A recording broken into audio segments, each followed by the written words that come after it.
JBN, we keep you informed. I am Michelle Jones, and in the news, suspect in murder of Chinese couple held in St. Anne. A man who is a suspect in the murder of two Chinese business operators in Bellevue District, St. Elizabeth, in December last year, has been held in St. Anne. Senior Superintendent Dwight Powell, the commander for the St. Anne Police, confirmed that a man was held in relation to the double murder but declined to give details. Powell said investigators were at a delicate stage and the man in custody is to face a series of identification parades. He has also been implicated in two other police divisions.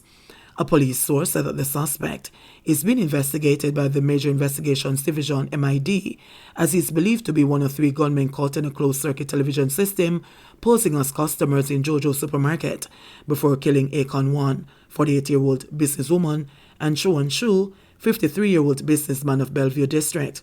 He is the second suspect identified in the murder of the couple. Last week, the St. Elizabeth police listed Tommy Thompson from Cameron Hill in St. Elizabeth as wanted for the double murder.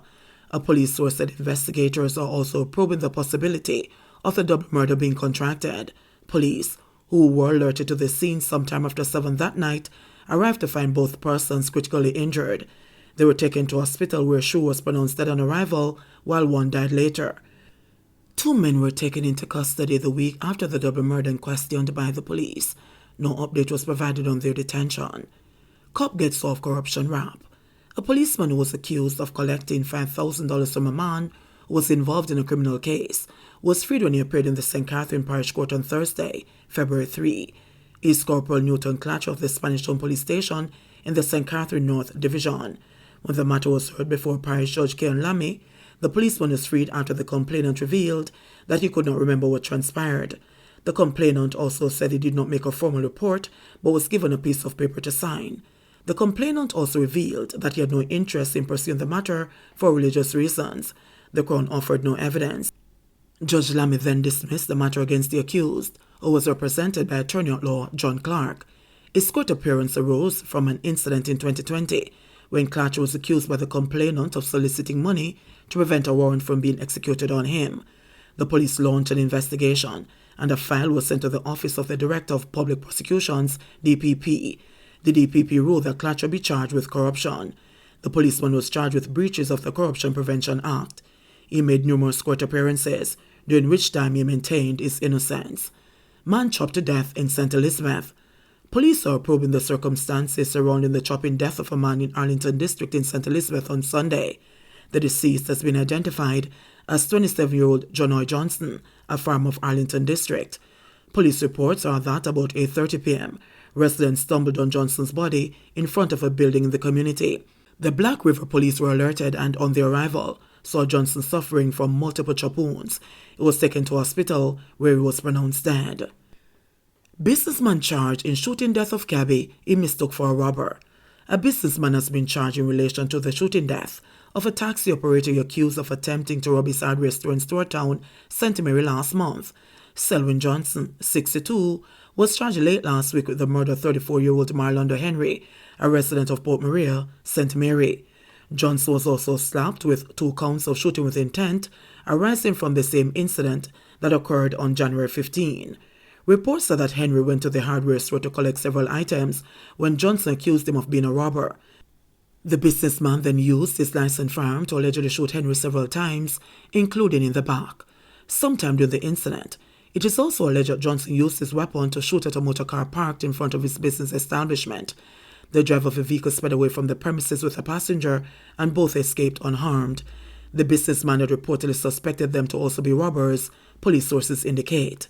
Meanwhile, the police were summoned to the hardware where Henry was found suffering from multiple gunshot wounds. He was assisted to hospital where he was receiving treatment.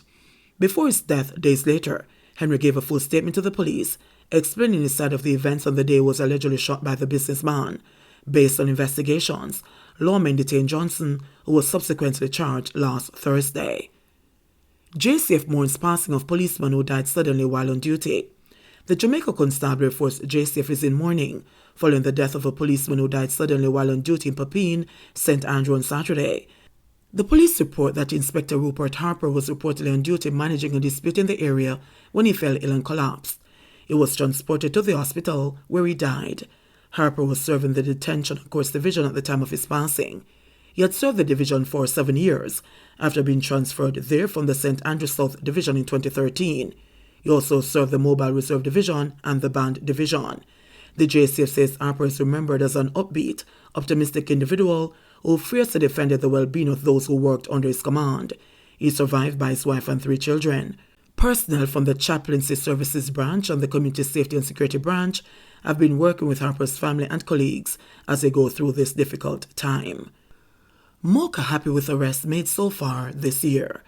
The major organized crime and anti-corruption agency MOKA says it is happy with the number of arrests it has made since the start of the year. In a release, the anti-corruption organization said it has clamped down on several money laundering and forgery operations. Among the arrests made so far this year are 35-year-old Alvera Campbell, who has been charged with larceny as a servant and money laundering, and accountant Goldstone Cranston, who was charged with forgery and uttering forged documents. Late last month, it was discovered that Campbell, a former employee of the Ministry of Labour and Social Security, used her position to steal more than $800,000 from a program aimed at assisting people in need. It is understood that between January 2014 and November 2017, Campbell used her position as a clerical officer to illegally obtain $807,500 through the ministry's Public Assistance Division program. Campbell was arrested and charged on January 13, 2022. Cranston, a Trelawney accountant who was hired to procure performance bonds on behalf of Elegant Estates Limited, was arrested by MOKA on Monday, January 10. MOKA disclosed that in 2017, the Housing Association of Jamaica, HAJ, engaged a compliant limited construction company for an apartment complex in the parish of St. Anne.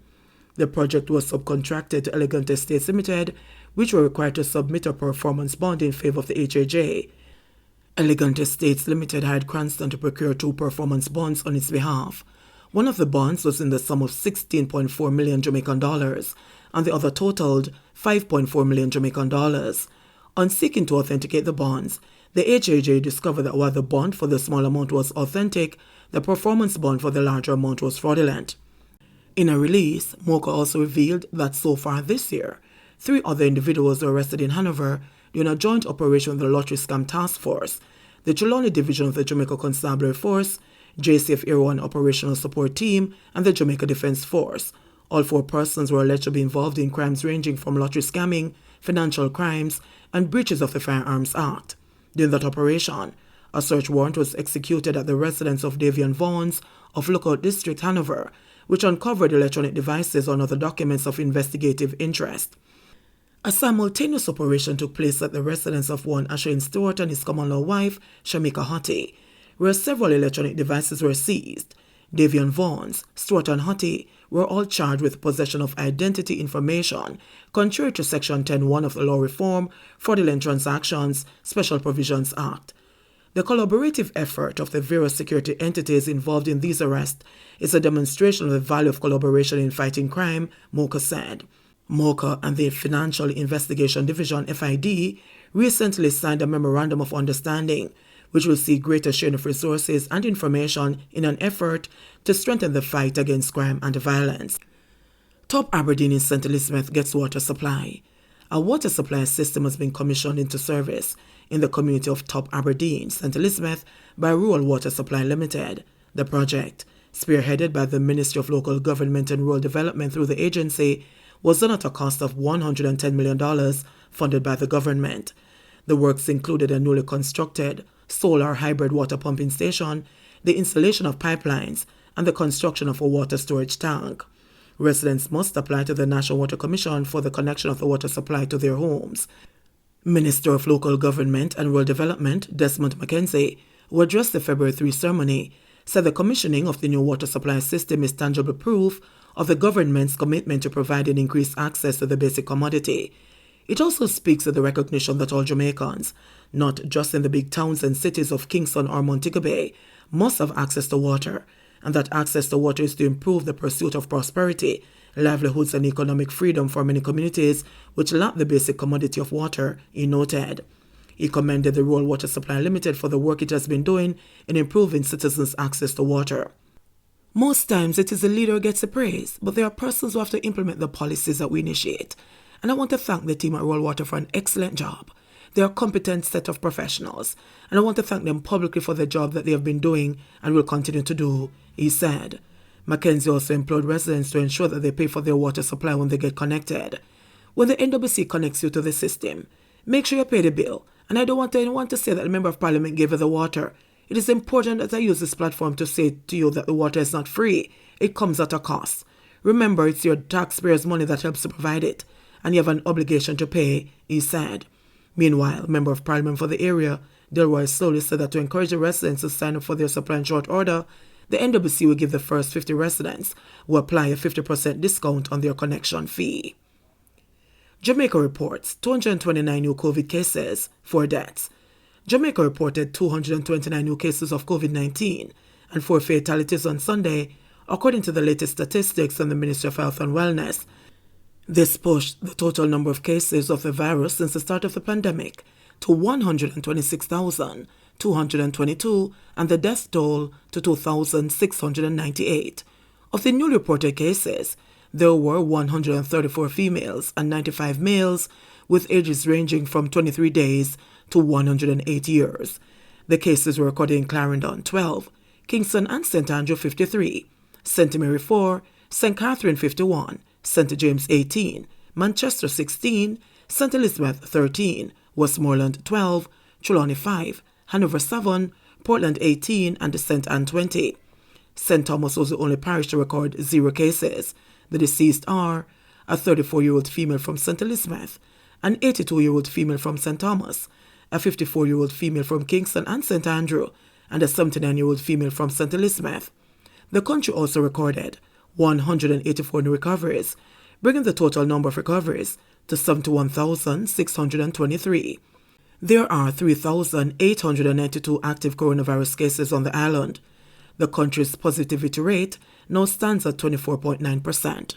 JBN, we keep you informed. Please remember to subscribe, like, share, leave us a comment, and click the notification bell to receive our daily news items.